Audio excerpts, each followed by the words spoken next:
Last lecture में मैंने आपको पढ़ाया था कोलिगेटिव प्रॉपर्टी क्या होती है और उसके कितने टाइप्स होते हैं। तो 4 टाइप्स के बारे में मैंने आपको पढ़ाया था लास्ट लेक्चर में। पहला था relative lowering of vapour pressure, इसके बारे में मैंने आपको पूरा डिटेल बता दिया, relative lowering of vapour pressure क्या होता है। उसके अलावा 3 और थे, वो कौन से थे? दूसरा था एलिवेशन इन बॉइलिंग पॉइंट, तीसरा था डिप्रेशन इन फ्रीजिंग पॉइंट और फोर्थ था ऑस्मोटिक प्रेशर। तो ये 4 थे total.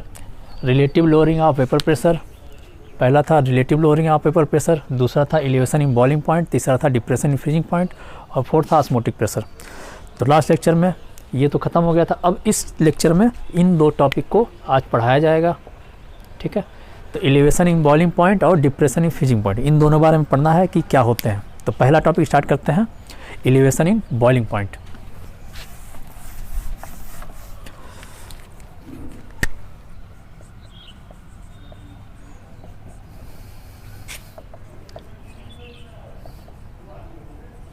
Elevation in boiling point Hindi बोलते हैं, मतलब हो गया क्वथनांक का उन्नयन। क्वथनांक का उन्नयन मतलब क्वथनांक का बढ़ना। तो इसको पढ़ने के लिए सबसे पहले हमें ये जानना है कि पहले बॉइलिंग पॉइंट क्या होता है। तो सबसे पहले ये जानेंगे बॉइलिंग पॉइंट का डिफिनीशन। बॉइलिंग पॉइंट क्वथनांक, इसका डिफिनीशन है temperature at which vapour pressure of liquid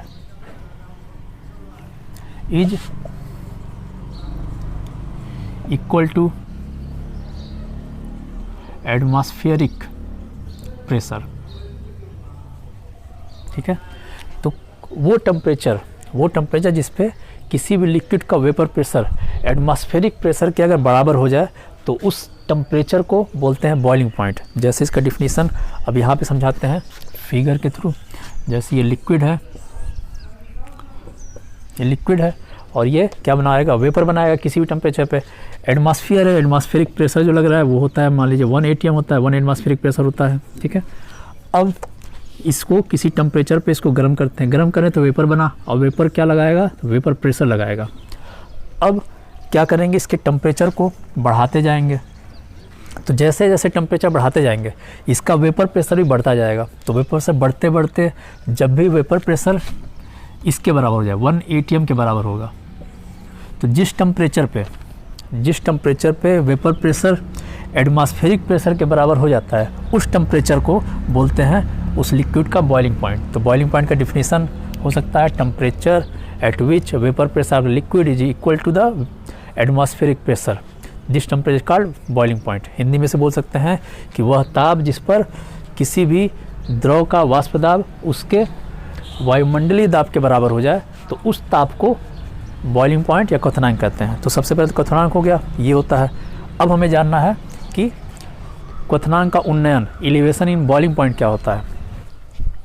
अब इसको हम एक ग्राफ से समझेंगे कि जैसे एक ग्राफ बनाते हैं, यहाँ बना दिए इधर की तरफ टेम्परेचर और इधर की तरफ बना देते हैं वेपर प्रेशर। और सबसे पहले बनाएंगे एक हो जाएगा सॉल्वेंट मतलब प्योर, सॉल्वेंट हो गया, प्योर हो गया, एक इसके लिए बनाना है और दूसरा बनाना है हमको सॉल्यूशन के लिए। इन 2 के लिए हम यहाँ पे ग्राफ बनाएंगे। तो अगर जब सॉल्वेंट के लिए बनाते हैं, जब सॉल्वेंट प्योर है तो किसी भी टेम्परेचर पे उसका वेपर प्रेशर ज़्यादा होता है और सॉल्यूशन के लिए कम होता है, क्योंकि इसमें सॉल्यूट के पार्टिकल आ गए। तो ये पिछले लेक्चर में बता चुके हैं कि इसके लिए वेपर कम बनेगा और इसके लिए वेपर ज़्यादा बनेगा। तो यहाँ पे ग्राफ बनाते हैं। पहला ग्राफ बन गया ऐसा कि टेम्परेचर बढ़ाते गए इधर से तो वेपर भी बढ़ता गया, और ये किसके लिए है? ये है सॉल्वेंट के लिए, ठीक है। और दूसरा ग्राफ बनाते हैं सॉल्यूशन के लिए। तो सॉल्यूशन के लिए जो भी वेपर प्रेशर आएगा, सेम इसी टेम्परेचर की बात करते हैं, तो इसी टेम्परेचर पे जो अगर सॉल्यूशन का ग्राफ बनाते हैं तो सॉल्यूशन का वेपर कम बनेगा सेम टेम्परेचर, तो इसका ग्राफ जो आएगा ऐसा आएगा। तो ये हो जाता है सॉल्यूशन का ग्राफ। अब ये दोनों टेम्परेचर बढ़ाने पे बढ़ रहा है। अब हमें ये देखना है कि जिस टेम्परेचर पे जो ये वेपर प्रेशर है, जिस टेम्परेचर पे ये वेपर प्रेशर एटमॉस्फेरिक प्रेशर के बराबर हो जाता है, तो एटमॉस्फेरिक प्रेशर कितना है 1 atm। तो यहाँ पे इस पे मान लेते हैं, यहाँ पर है 1 atm, 1 एटमॉस्फेरिक प्रेशर। तो जिस समय कब बराबर होता है, जैसे इसका देखेंगे तो इसी को आगे बढ़ाते हैं, तो ये पॉइंट, इस पॉइंट पे दोनों मिल रहा है, इसे यहाँ नीचे बढ़ा दिए ऐसे, तो ये हो जाएगा TB0, क्योंकि ये सॉल्वेंट के लिए है और सॉल्वेंट के लिए प्योर होता है, ठीक है। दूसरा देखें, यहाँ पे सोल्यूशन आ गया, सोल्यूशन में क्या है, इसमें मतलब सॉल्यूट मिला दिए, सॉल्वेंट में सॉल्यूट मिला दिए तो हो गया सोल्यूशन। अब इसका देखना है कि इसका वेपर प्रेशर कब एटमॉस्फेरिक प्रेशर बराबर हो रहा है, तो इसी को आगे बढ़ाएंगे। अब आगे इस पॉइंट पे बना और इससे फिर नीचे बना देंगे, तो ये पॉइंट आया, ये हो जाएगा TB। तो TB और TB0 ये दोनों क्या है, ये है वेपर, ये है बॉइलिंग पॉइंट ऑफ सोल्यूशन और ये है boiling point of the solvent. तो यहाँ पे लिखते हैं, इसको मिटा के लिखते हैं। तो दो चीज़ें हैं, एक है TB और एक है TB0। तो TB को बोलेंगे बॉइलिंग पॉइंट ऑफ सोल्यूशन और इसे बोलेंगे बॉइलिंग पॉइंट ऑफ सॉल्वेंट, ठीक है। तो ये दोनों चीज़ हो गई।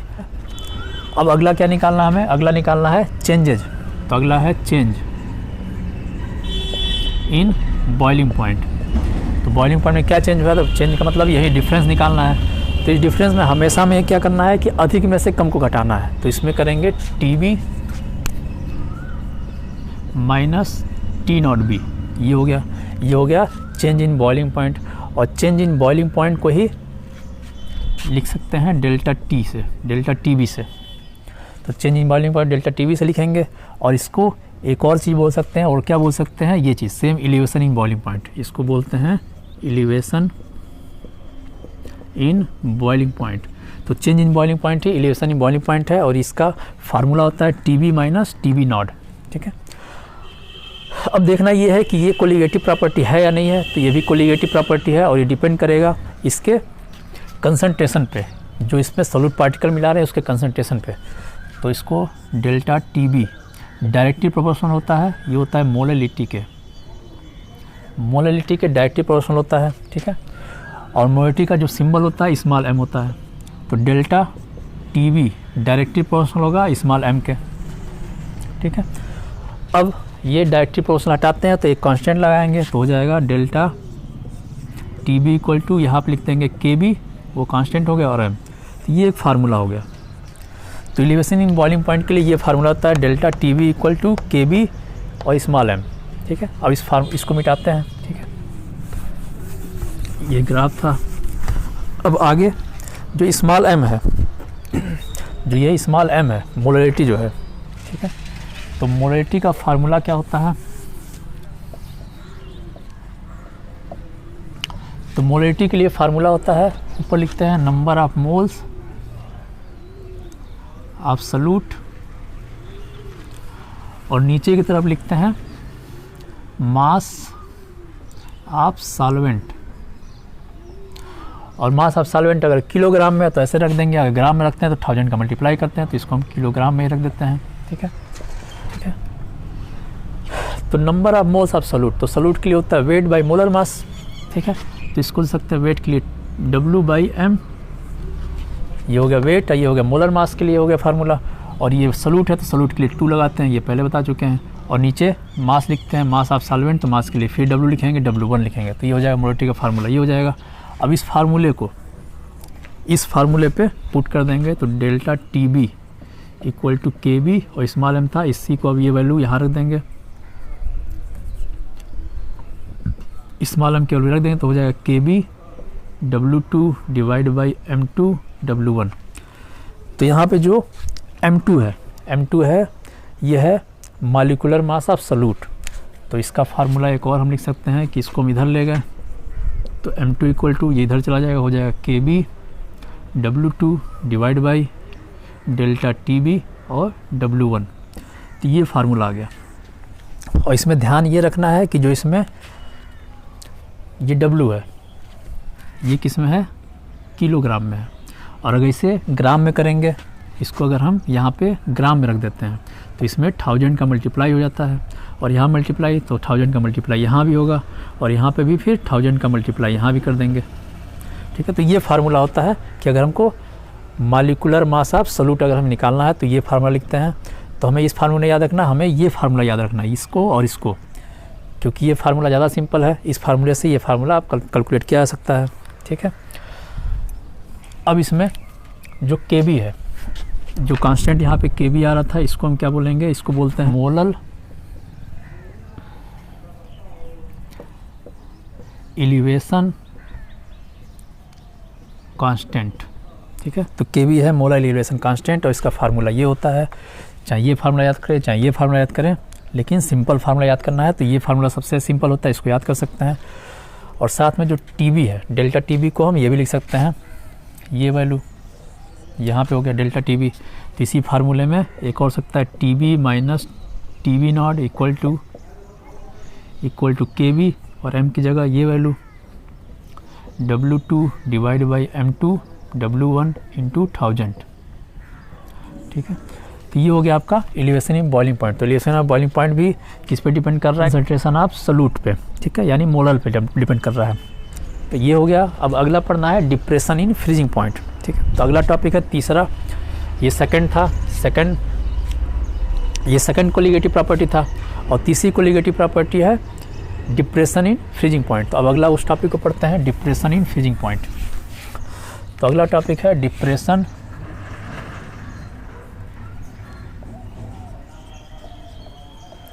In freezing point. तो इसको भी समझने के पहले हमें पढ़ना ये पड़ेगा, समझना ये पड़ेगा कि फ्रीजिंग पॉइंट क्या होता है। तो हमें सबसे पहले जानना है फ्रीजिंग पॉइंट का डिफिनेशन क्या होता है। फ्रीजिंग पॉइंट का डिफिनेशन होता है कि temperature at which vapour pressure of solid is equal to vapour pressure of liquid. किसी भी लिक्विड का वेपर प्रेशर उसके सॉलिड के वेपर प्रेशर के अगर बराबर होता है तो जिस टेम्परेचर पे होता है उसी टेम्परेचर को बोलते हैं फ्रीजिंग पॉइंट। तो फ्रीजिंग पॉइंट का डिफिनेशन क्या होगा, temperature at which vapour pressure of solid is equal to vapour pressure of liquid, या फिर हिंदी में बोल सकते हैं कि वह टेम्परेचर, वह ताप जिस पर ठोस का वाष्प दाब द्रव के वाष्प दाब के बराबर होता है, तो उस टेम्परेचर को, उस ताप को फ्रीजिंग पॉइंट कहते हैं। ठीक है, अब ये हो गया। तो depression in freezing point, freezing point भी क्या है, एक टाइप का कोलिगेटिव प्रॉपर्टी है। तो अब इसका भी समझने के लिए सबसे पहले ग्राफ बनाते हैं इसके लिए भी। ठीक है, तो इसका ग्राफ इसको मिटा के यही बना देते हैं नीचे ही। वापस इधर की तरफ रहेगा टेम्परेचर और इधर लिख देंगे वेपर प्रेशर। अब हमें दो ग्राफ बनाना है, एक बनाना है सॉलिड के लिए और दूसरा बनाना है लिक्विड के लिए। ठीक है, तो अगर हम यहाँ लेते हैं सॉलिड, तो सॉलिड जो होता है उसका वेपर ऐसा नहीं है कि नहीं बनता है, सॉलिड जो होता है उसका वेपर भी बनता है, लेकिन बहुत कम वेपर बनता है। तो जैसे जैसे टेम्परेचर घटाते जाएंगे इसका जो वेपर बनेगा बहुत ही कम बनेगा। ठीक है, तो इसमें चेंज इन वेपर बहुत कम होता है। तो इसका अगर हम, तो अगर सॉलिड का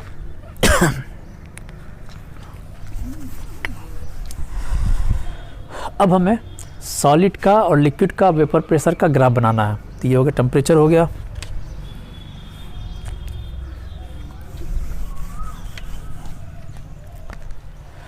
तो अब हमें सॉलिड का और लिक्विड के वेपर प्रेशर का ग्राफ बनाना है। तो ग्राफ बनाते हैं, इधर की तरफ हो गया टेम्परेचर और इधर की तरफ हो जाएगा वेपर प्रेशर। तो यहाँ पे एक ग्राफ पहले बताते हैं, यहाँ पे हो गया सॉलिड। तो अगर सॉलिड का जो वेपर प्रेशर बनेगा, तो पहली चीज़ तो ये सॉलिड है, तो सॉलिड भी वेपर बनाता है लेकिन बहुत ही कम वेपर बनाता है। ठीक है, किसी भी टेम्परेचर पे। और अगर टेम्परेचर घटाते हैं तो वेपर में ये बहुत तेज़ी से घटता है, वेपर भी इसका। तो अगर वेपर तेज़ी से घट रहा है, वेपर कम बन रहा है, तो इसका मतलब जो वेपर प्रेशर होगा सॉलिड का वो भी होगा बहुत ही कम। तो इसका टेम्परेचर साथ बनाते हैं, इसका ग्राफ बनेगा ऐसा। ये ग्राफ हो गया किसका, सॉलिड का। अब दूसरी बात करते हैं लिक्विड की। तो अगर लिक्विड लेते हैं यहाँ पे, तो लिक्विड का वेपर प्रेशर सॉलिड के कंपेयर में ज़्यादा बनाता है वेपर, और टेम्परेचर की बात करें तो टेम्परेचर घटाने पर, टेम्परेचर से घट रहा है तो टेम्परेचर घटाने पर इसका ज़्यादा तेज़ी से वेपर घटता है, लेकिन इसका भी घटेगा, लेकिन इसके कंपेयर में ये धीरे धीरे घटेगा। इसका ज़्यादा तेज़ी से वेपर से घटता है क्योंकि वेपर कम बनाता है। तो इसका जो ग्राफ बनाएंगे, इस दूसरे क्लास बनाते हैं लिक्विड के लिए। तो लिक्विड के लिए जो ग्राफ बना ऐसा बना, ये बन गया लिक्विड का ग्राफ, ठीक है। ये है लिक्विड, और लिक्विड भी कौन सा है, प्योर है, इसको लिख सकते हैं सॉल्वेंट। तो इसका ग्राफ ऐसा बन गया। तो जिस पॉइंट पे, जिस टेम्परेचर पे दोनों काट रहे हैं, ये पॉइंट हो गया, इसी पॉइंट को बोल देंगे फ्रीजिंग पॉइंट। तो ये जो फ्रीजिंग पॉइंट है लिखते हैं TF0, क्योंकि ये प्योर सॉल्वेंट की बात की है। अब एक और ग्राफ बनाना है, जिसमें बनाना है हमको सोल्यूशन का, कि जब लिक्विड में सॉल्यूट मिला दिए, सोल्यूशन बन गया, तो उसका ग्राफ हमें वापस बनाना है इसमें। तो उसका ग्राफ बनाते हैं। तो यहाँ पर अगर हम इसमें सॉल्यूट भी मिला दिए, तो सॉल्यूट मिलाने पे जो वेपर बनता है वो कम बनता है, सेम टेम्परेचर पे ही और कम वेपर बनेगा। तो उसका ग्राफ बनाएंगे। तो ये अगर ग्राफ है किसी भी टेम्परेचर पे जो सॉल्वेंट का अगर ग्राफ यहाँ से आ रहा है, तो मतलब इसका वेपर ज़्यादा बना, ग्राफ कहीं नहीं, तो सोल्यूशन में वेपर कम बनेगा, और वेपर कम बना तो इसका जो है वेपर प्रेशर कम होगा। तो इसके लिए सेम टेम्परेचर पे ही बात करेंगे, तो इसका जो ग्राफ बनेगा वो कहीं यहाँ से बनेगा। तो अगर सोल्यूशन की बात करते हैं तो सोल्यूशन का सेम टेम्परेचर पे ही कम वेपर बनता है, और कम वेपर बना तो वेपर प्रेशर भी उसका कम होगा। तो सेम यहाँ पे इसी टेम्परेचर पे बात करते हैं, सेम टेम्परेचर पे ही, ठीक है। तो सेम टेम्परेचर पे जो सोल्यूशन की बात करें तो वेपर उसका कहीं नीचे होगा, नीचे बनेगा। इसका वेपर ज़्यादा, वेपर प्रेशर ज़्यादा, इसका वेपर ज़्यादा बनेगा तो वेपर प्रेशर ज़्यादा, और इसका वेपर प्रेशर कम हो जाएगा। तो कम होगा तो कहीं नीचे से यहाँ बना, तो इसका ग्राफ ऐसा बन जाएगा। ये बन गया ग्राफ। तब ये सॉलिड का, इसको नीचे बढ़ाते हैं ऐसे। तो अब ये जिस पॉइंट पे काटा, ये पॉइंट, अब ये पॉइंट हो जाएगा किसका, ये भी फ्रीजिंग पॉइंट है, लेकिन जो फ्रीजिंग पॉइंट है किसका है, ये सोल्यूशन का है। तो ये दो फ्रीजिंग पॉइंट आया। ये वाला पॉइंट जो है ये किसके लिए है, प्योर सॉल्वेंट के लिए है, और ये वाला जो है किसके लिए है, ये तुम्हारा सोल्यूशन के लिए, ये है सोल्यूशन का। तो ये सोल्यूशन का बन गया, ठीक है। तो अब इसमें इसको मिटाते हैं, इस ग्राफ को एक बार और समझा देते हैं। इस ग्राफ में क्या है, इधर की तरफ है वेपर प्रेशर, यहाँ पर है वेपर प्रेशर, और यहाँ पर है टेम्परेचर। तो टेम्परेचर जैसे जैसे घटता जाएगा उस तरह से वेपर प्रेशर कम होता जाएगा। जो सॉलिड होता है साइड का वेपर प्रेशर कम बनता है, और बहुत तेज़ी से कम होता है, बहुत इसलिए धीरे से ऐसे ज़्यादा तेज़ी से, इसलिए बहुत ज़्यादा तेज़ी से नीचे गिर रहा है। लेकिन अगर लिक्विड की बात करें तो धीरे धीरे वो उसका वेपर प्रेशर कम होता है, तो उसका ऐसे ग्राफ बना। अब अगर प्योर सॉल्वेंट है तो वेपर, उसका वेपर ज़्यादा बनेगा, लेकिन सोल्यूशन का वेपर कम बनेगा, तो इसलिए इसका ये डिफरेंस है। और जिस पॉइंट पे मिलते हैं उसी पॉइंट को बोलते हैं फ्रीजिंग पॉइंट। यहाँ पे लिखा हुआ है कि फ्रीजिंग टेम्परेचर जिस पे सॉलिड का वेपर प्रेशर और लिक्विड का वेपर प्रेशर बराबर हो जाए। यहाँ लिखा हुआ है जिस टेम्परेचर पे सॉलिड का वेपर प्रेशर और लिक्विड का वेपर प्रेशर बराबर हो जाए उसी को बोलते हैं फ्रीजिंग पॉइंट। तो अगर प्योर सॉल्वेंट की बात करें तो ये पॉइंट है, ये फ्रीजिंग पॉइंट है। सोल्यूशन की बात करें तो ये वाला फ्रीजिंग पॉइंट है, ठीक है। अब इसको यहाँ पे लिख देते हैं कि जो ये TB है, यहाँ पे, तो यहाँ पे जो T0F है, T0F, इसको बोलते हैं फ्रीजिंग पॉइंट ऑफ सॉल्वेंट या फिर प्योर सॉल्वेंट। और दूसरा है TF है, यह है फ्रीजिंग पॉइंट ऑफ सोल्यूशन, ठीक है। अब यहाँ पे फिर वही निकालेंगे चेंज इन फ्रीजिंग पॉइंट। यहाँ पे लिखते हैं change in freezing point, change in freezing point. यहाँ पर भी अधिक में से कम को घटाएंगे, ठीक है। तो इसमें से अधिक कौन सा है, T0F में से ये घटा देंगे, तो इसका हो जाएगा फार्मूला TF0 माइनस TF, और इसको लिख देंगे डेल्टा TF से। तो डेल्टा TF हो जाएगा TF0 माइनस TF, ये हो गया फार्मूला। और इसी को बोल देंगे डिप्रेशन इन फ्रीजिंग पॉइंट, क्योंकि यहाँ पे टेम्परेचर घट गया, क्योंकि टेम्परेचर प्योर से अगर सोल्यूशन में जा रहे हो टेम्परेचर घटा, और टेम्परेचर घट रहा है इसलिए इसको डिप्रेशन बोलेंगे। बॉइलिंग पॉइंट में क्या था, टेम्परेचर बढ़ जा रहा था इसलिए उसको एलिवेशन बोलते हैं। तो इसको बोल देंगे कि depression in freezing point delta TF, और इसका फार्मूला T0F माइनस TF। अब इस ग्राफ को मिटा के आगे पढ़ाते हैं इसमें। अब डिप्रेशन इन फ्रीजिंग पॉइंट भी क्या है, कोलिगेटिव प्रॉपर्टी है, तो ये भी डिपेंड करेगा कंसंट्रेशन ऑफ सॉल्यूट पे, और कंसंट्रेशन ऑफ सॉल्यूट पे डिपेंड करता है, तो इसमें लिख देंगे डेल्टा टी एफ, और ये भी डिपेंड करेगा मोललिटी पे, तो इसका फार्मूला डेल्टा टी एफ, और ये हटाएंगे डायरेक्टली प्रोपोर्शनल, तो यहाँ पर भी एक कांस्टेंट आएगा, इस कांस्टेंट को लिखेंगे के एफ, और ये हो गया स्मॉल एम। के एफ को बोलते हैं, यहाँ लिख देते हैं, के एफ को बोलते हैं मोलल डिप्रेशन कांस्टेंट, ठीक है। और जो पहले वाले में था के बी को बोलते थे मोलल एलिवेशन कांस्टेंट, के बी था मोलल एलिवेशन कांस्टेंट था, और यहाँ पे जो के एफ आ रहा है मोलल डिप्रेशन कांस्टेंट है, तो इसको मिटा देते हैं, कन्फ्यूजन ना हो, ठीक है। ये हो गया। इसका फार्मूला पहले बताए थे अभी, तो इसका होता है वेट लिख देंगे divide by molecular mass of solute into weight of solvent और इनटू 1000, क्योंकि वो ग्राम में रखेंगे, तो ये फार्मूला हो जाएगा डेल्टा टी एफ का। अब यहाँ पे इसका, यहाँ पे सेम M2 का फार्मूला चाहिए, इधर रख दे, और ये यहाँ चला गया, तो W2 ये होता है के एफ W2, ये नीचे आ गया डेल्टा टी एफ, और ये नीचे का यहीं रह गया ये, और इनटू 1000, तो ये फार्मूला हो गया आपका, ठीक है।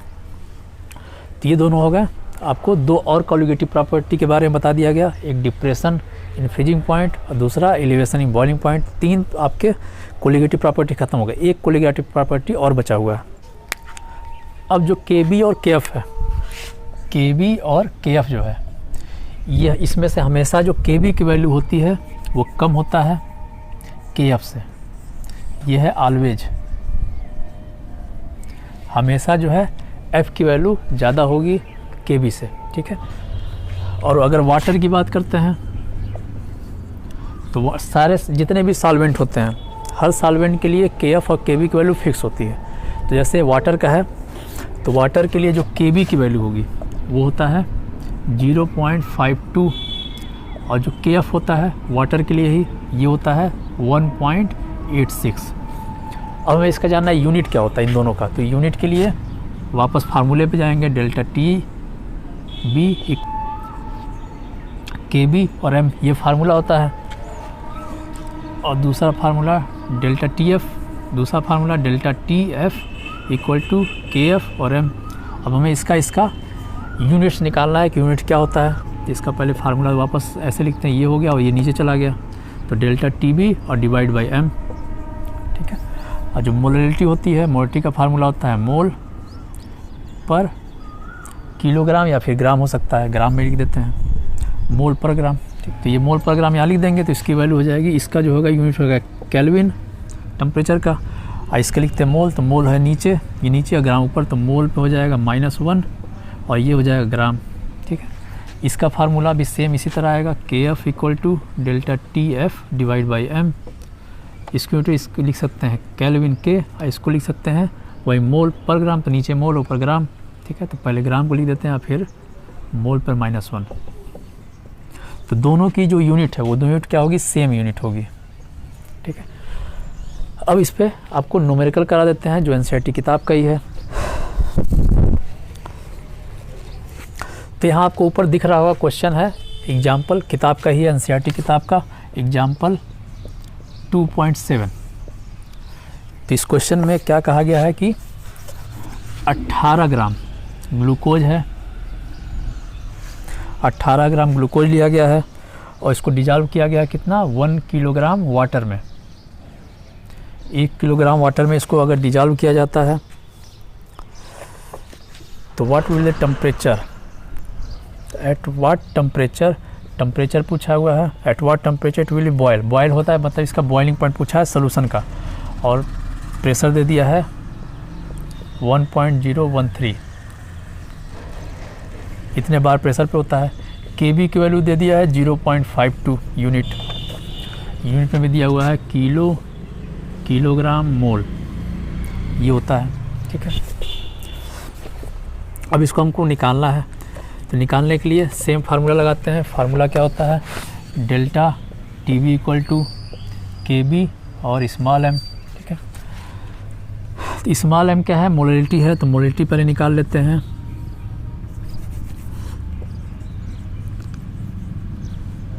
तो मोलरिटी का फार्मूला होता है, ऊपर लिखते हैं मोल और नीचे लिखते हैं मास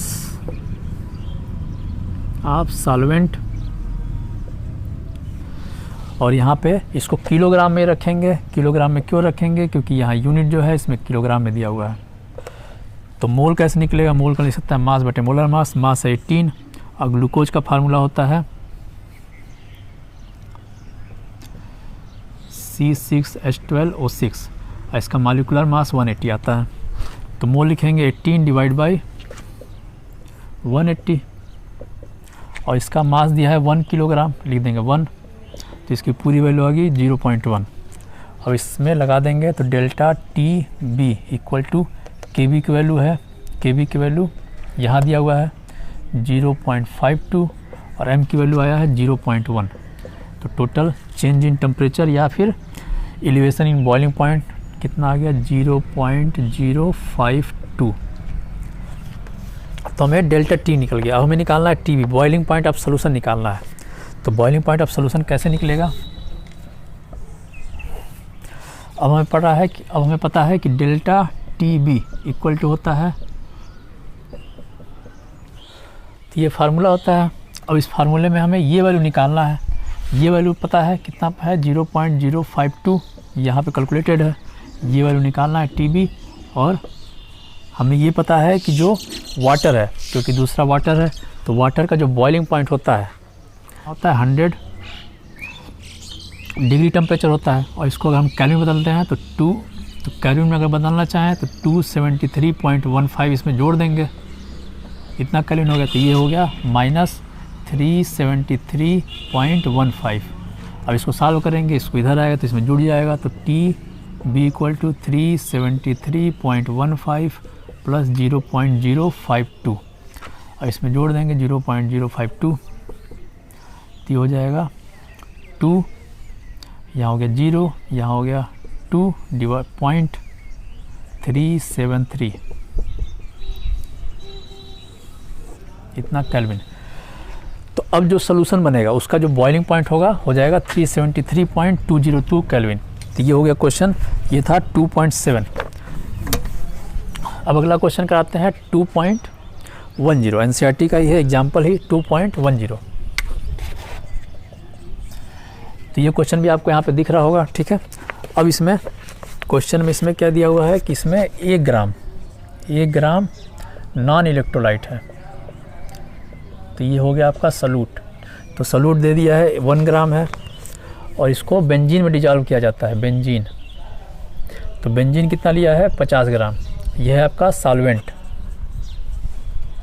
तो सॉल्वेंट भी पता चल गया हमको, सॉल्यूट भी पता चल गया, और साथ में क्या दिया हुआ है लोअरिंग ऑफ फ्रीजिंग पॉइंट दिया हुआ है, मतलब डेल्टा टी एफ दे दिया है 0.40 केल्विन, ये भी पता चल गया, ये भी दिया हुआ है।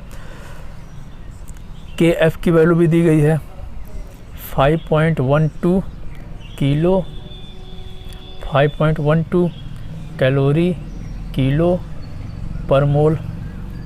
अब हमें पता करना है मोलर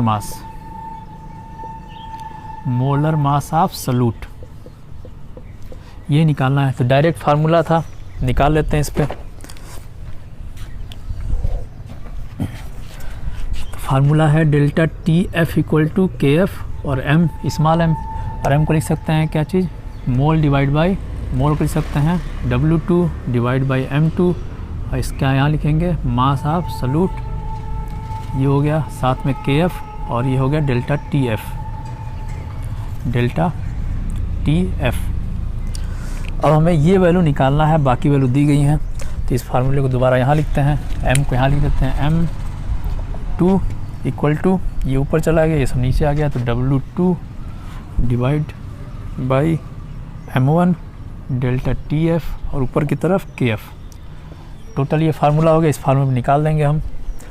अब सारी वैल्यू लिख देते हैं। जो KF है ये दिया हुआ है 5.12, W2 वेट सॉल्यूट का कितना है 1 ग्राम, 1 हो गया। अब डेल्टा TF ये दिया हुआ है 0.40 into mass mass of solvent ये दिया हुआ है 50 ग्राम, और अगर ये ग्राम में दिया है तो इसमें 1000 का मल्टीप्लाई भी करना पड़ेगा। तो इस वैल्यू को सॉल्व करेंगे हमको मोलर मास ऑफ सॉल्यूट निकल जाएगा। तो ये फार्मूला ये था आपका किताब का 2.10। आज के लिए बस